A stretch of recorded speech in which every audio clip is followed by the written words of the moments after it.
Well, it's 2025 and it is time to eat more vegetables. Only 1 out of 10 adults eat enough, and that hasn't changed over the last 30 years. I mean, we know we need to eat more, but we're just not doing it. So today we are going to make a salad base that hopefully is going to help you to eat a little bit more as eat week after week. I'm Judy Matuski. I'm a registered dietitian and a culinary nutritionist with Athens Nutrition, and we are building a salad base. I couldn't think of a better word or better way to describe it, but basically we are starting your week off by building a big salad that you are going to eat all week. So let's talk about what needs to go in it and why I'm choosing these particular vegetables. Okay, so first thing is our dark leafy greens. So we have top shelf vegetables that should be showing up on our plate every day. Dark leafy greens are one of those. So I'm using a combination of just dark romaine. You could use dark romaine, and usually I have arugula in here. Both are fantastic. You could do some baby spinach or regular spinach. You could do kale. We want a dark leafy green, or at least a mix of dark leafy greens as the base. The key to this salad holding and getting you through most of the week so that you can eat it and it doesn't turn brown, it doesn't get slimy, which is what we know usually happens with bagged salads, is you absolutely have to invest in a salad spinner. If you don't have one, you need to get one. So the most important thing about this salad is that the vegetables that are going in it, they need to be dry, and they need to be a little bit heartier vegetables so that they will hold up for the week.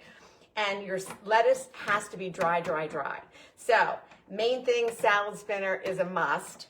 And I would prefer not buying any of these vegetables pre-cut or pre-chopped. That's just, when you buy them that way, they will not last as long. So you want to start with the whole vegetable. So I did this prep right now that you see in front of me. It took me 15 minutes to make this. So honestly, it's not a time, it doesn't, take a lot of your time over the weekend. So anyway, we got our salad base, so that's the start. You can, you need a pretty big bowl. This is the one I made earlier in the week where I'm about halfway through it. I didn't eat as many salads this week as I normally do, but I'll finish this up, but it still looks great.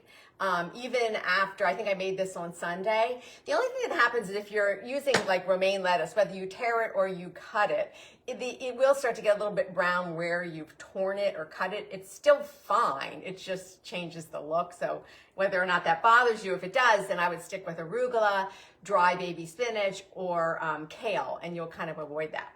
All right, it's also nice maybe to put it in a nice big glass bowl so you can see it. So it's in the refrigerator, it's reminding you, oh yeah, I'm gonna grab some of this salad, I'm gonna have a salad, I'm gonna use it as the base of maybe leftovers, or I'll certainly add some protein to it, and we wanna build it out for a main meal.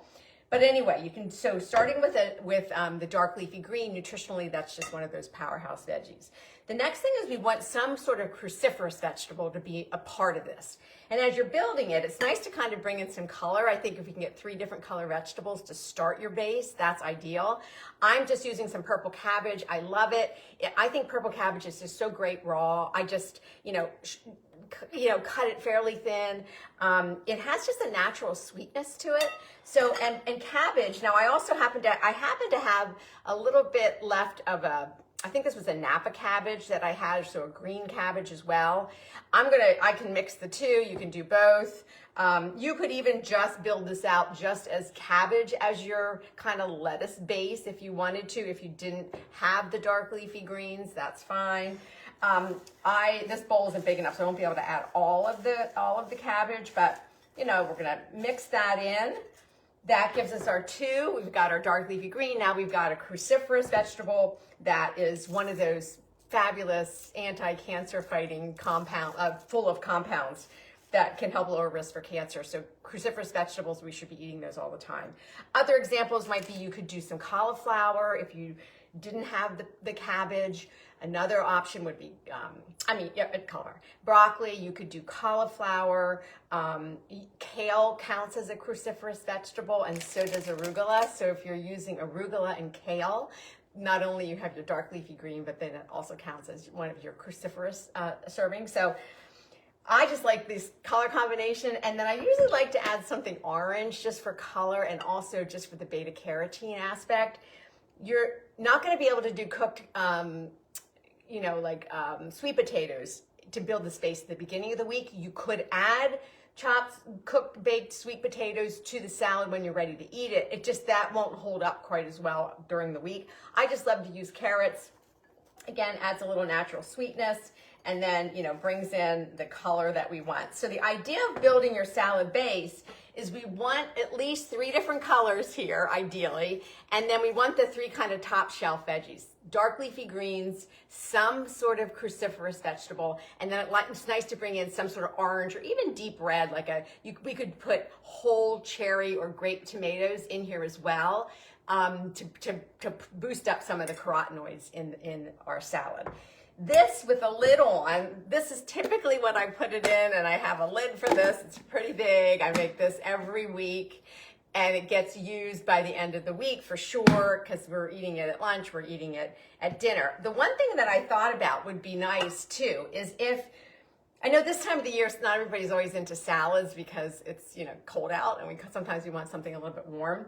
If you skip the romaine and you used your arugula or your kale or even the spinach in addition to your cabbage and carrots, all of those would be a great stir-fry base, or anything. You could just cook those up. The romaine obviously is going to cook well. So if you're using another type of dark leafy green, the cabbage and the carrots, you could then heat this and cook it and saute it or stir fry it, and then throw in some chicken or tofu or shrimp as more of a hot salad instead of it being cold. So that's another option. So the goal is eating more vegetables. We're going to spend the next couple of weeks really helping you to build out a very healthy pantry that's probably needed. We're going to focus on pantry, freezer, and refrigerator, and we're going to talk about ways to increase veggies. That's our number one goal, because we just, again, most of us are not eating enough.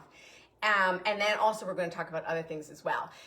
The one thing to remember with this making a salad, that you can use frozen, fresh, and canned vegetables. So you might want to do a combination of things. So if you have frozen edamame, you could defrost those, you know, warm up maybe a little bit, let them cool, and then put them in the salad. You could do that early in the week because that will last. I have edamame in this salad. It's hard to see it, but it's in there. I put it in earlier in the week.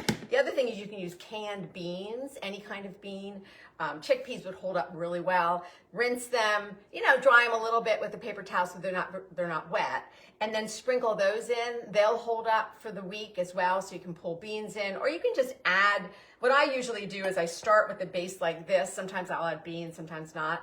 Then when I go to eat it, if I have extra cucumbers, or if I have some red peppers, or I might pull some beans, and I'll add to it, so I'll embellish the salad on the days that I'm eating it. But even if you didn't and you just had these 3 vegetables in the salad, that would be awesome too. But so you can kind of mix and match. So canned can work. Canned artichoke hearts would be great. I often use a lot of like frozen. So if I'm going to have frozen lima beans, frozen corn, frozen edamame, those things that are great, I can just pull them out. Once they're defrosted, they hold up pretty well, and I just will add them into the salad as well. So tips for you to build your salad base. It's super easy. Honestly, it took me 15 minutes. Just invest in a salad spinner if you don't have one, because you want those leafy greens that you're using to be super dry. All right, stay well. We're going to come back next week. We're going to talk a little about roasting vegetables and how to set those up so that you have those ready for you to add to meals as the week progresses. And we're also going to talk a little about how to quick pickle vegetables, which was not only going to help increase your vegetable intake, but it also reduces food waste, which is a big deal. All right, stay well till then. Bye-bye.